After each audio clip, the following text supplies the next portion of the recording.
তো রাইকে স্কুল থেকে নিয়ে আসলাম, আর আজকে হচ্ছে এক্সাম শেষ। তার জন্য দেখো চেহারাটা দেখো, এই যে দাঁড়াও ব্যাক ক্যামেরা করে দেখাই। এইভাবে এই যে রং খেলে আসলো স্কুল থেকে। আজকে লাস্ট দিন, সব স্কুলের বাইরে, স্কুলের ভেতরে তো অ্যালাউ নেই এই সব, স্কুলের বাইরে এই যে খেলে ধুলে আসলো। চুল ছেড়ে খেলেছে আবার, পুরো ড্রেস ফ্রেস রঙের রং। কে হচ্ছে রাইকে দিয়ে এসছিও আমি স্কুলে, আর নিয়ে আসলামও আমি। বড়মশাই বাড়ি নেই, বড়মশাই গিয়েছে বিয়ে বাড়ি। আমার যেহেতু পরীক্ষা আমার মেয়ের, তাই আমি আর যাইনি। আর এই দেখো এই যে ফল নিয়েছি, এই যে বাজার করেছি। Good afternoon friends, welcome back to my channel. আশা করি তোমরা সকলে ভালো আছো, আমিও বেশ ভালো আছি। তো আবারও একটা নতুন ব্লগে তোমাদের সকলকে জানাই অনেক অনেক স্বাগত, আর সাথে অনেক ভালোবাসা। তো দেখো এই যে ফলগুলো তো নিয়েছি, তো ফলগুলো যাওয়ার সময় একদম মানে বেরিয়ে গিয়েছি, আর দেখলাম গেটের সামনে ওই সবজিওয়ালা দাদা এসেছেন, তো ওনার থেকেই ফলগুলো নিয়ে নিয়েছি। আর সেই সময়টা এতটা ব্যস্ত ছিলাম যে আর সেই সময়টা কি বলবো, মানে ঘরে ঢুকে যে ফলগুলো রাখবো সেটা আর রাখা মানে সম্ভব হয়নি, ওই দরজার বাইরে রেখেই চলে গিয়েছিলাম। আর ঘরে ফলও ছিল না, তো একবার একটু বেশি করে নিয়ে নিয়েছি, ঠাকুরের কাজেও লেগে যাবে আর ঘরেও হয়ে যাবে, তো এই চিন্তা করেই নিয়ে নিলাম। আর এদিকে তো রায়ের যা কন্ডিশন দেখলেই, নিজেকেই সকালে দিয়ে আসতে হয়েছে, নিয়ে আসতে হয়েছে, টোটালটাই করতে হয়েছে। টোটালটা এক হাতে করলে না অনেকটা চাপ হয়ে যায়, সমস্তটাই দোকান বাজার মানে বাইরের কাজ ঘরের কাজ একা পক্ষে না অনেকটা মানে কি বলবো কষ্টদায়ক হয়ে যায়, কিন্তু উপায় নেই, সময় বিশেষে তো করতেই হয়। আর এখানে দেখো এই যে শশাটা আবার মানে আসার সময় দেখেছি, আসার সময় নিলাম। বাকি ফলগুলো যাওয়ার সময় কিনে রেখে গিয়েছিলাম, আর শশাটা হচ্ছে রাইকে নিয়ে যখন ফিরছি তখন শশাটা কিনেছি।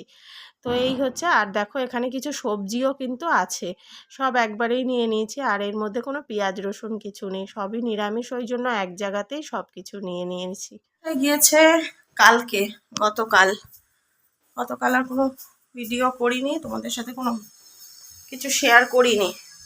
কালকে বিকেলবেলা বেরিয়েছে, আর রাত্রে আমি আর রাই ছিলাম, এই হচ্ছে। আর ওই জন্য আজকে সকালবেলায় গিয়েছি ওকে দিতে স্কুলে, আর স্নানটা সেরে পুজো করে নিয়েছি। রাইকে স্কুল থেকে দিয়ে এসে স্কুলে মানে দিয়ে এসে তারপরে হচ্ছে স্নান সেরে পুজো করে নিয়েছি। আর এখন ঝপঝপ করে রান্না করব। এখন ঘড়িতে কিন্তু 11:15 বাজে, আশা করি 1:30টার মধ্যে হয়ে যাবে। এই হচ্ছে। আর বেশি কিছু করবো না, নিরামিষ, আর আমি আর রাই খাবো ওই আলু পটলের তরকারি আর ভেন্ডি ভাজা, হয়ে যাবে না? হ্যাঁ সব এই জামা কাপড়গুলো ধুতে কাচতে এখন মানে হ্যাঁ ওই কর। আর স্কুলে আমি ওকে গিয়ে খুঁজে খুঁজে হয়রান, আমি দেখছি মানে যেখানে দাঁড়াই তারও ভেতরে চলে গেছি প্রায় গেটের কাছে, কিন্তু কি বলতো আসিস না আসিস না আসিস না, ফাঁকা হয়ে গেছে স্কুল। তারপরে দেখছি বাসও বেরোতে, আর ওদের সবার লাস্টে বাস বেরোয়, বাসগুলো বেরোয়, দেখছি বাসও বেরোনো শুরু হয়ে গেছে, মানে আসছে আর কি একটা। বলছি কোথায় গেল, আবার বলে গেছে যে আজকে একটু দেরি করে বেরোবো, রং খেলবো, ভেতরে আছে হয়তো। তারপরে ওই যে টোটোওয়ালা ভাই নিয়ে যায় আমাদের পাড়ায়, ও রাস্তায় মানে সব খেলছে দেখেছে, দেখে ফোন করলো যে এখানেই আছে। তারপর সে আমি আবার বেরিয়ে এসছি, এসে তারপরে দেখলাম রাস্তার উপরে এই যে এই চেহারা করেছে, খেলছে সব মিলে, সবাই খেলছে। আজকে লাস্ট দিন যেহেতু, তো বেশিক্ষণ আর টাইম লাগেনি, গেছি আর এসছি। চলো এখন এই যে ধোয়া কাচা এগুলো সব করতে হবে, তো সব নিয়ে আসলো। আর এদিকে রান্নাটাও সেরে নেবো, তো বললাম হালকাই করবো, নিরামিষ। আর প্রচণ্ড গরম পড়ে গেছে এখন,